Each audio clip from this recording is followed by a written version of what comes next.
Welcome to The Last Breakfast. Please enjoy the video. You start by power cycling the camera and any connected router to clear transient errors.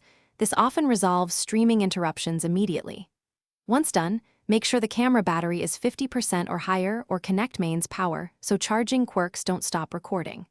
Next, check firmware and available storage. Cameras pause when space is low or software is outdated. If an update is pending, install it now. If storage is under 10%, free up space before continuing to avoid repeat stops. Now, dive into the network and camera settings because unstable connections are the common culprit. You should test Wi-Fi strength and move the camera, or use a wired connection if the signal is weak, switching to the 5 GHz or 4 GHz band can help depending on range and interference.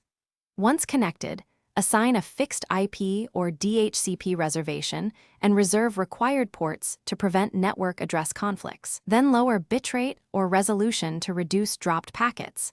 This finish by collecting diagnostic logs and reviewing error timestamps so you know what failed and when. This informs whether the problem is firmware, hardware, or the network.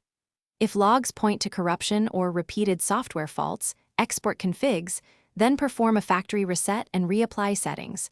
Don't skip exporting because it saves time later. Finally, run a controlled 24-hour test while monitoring.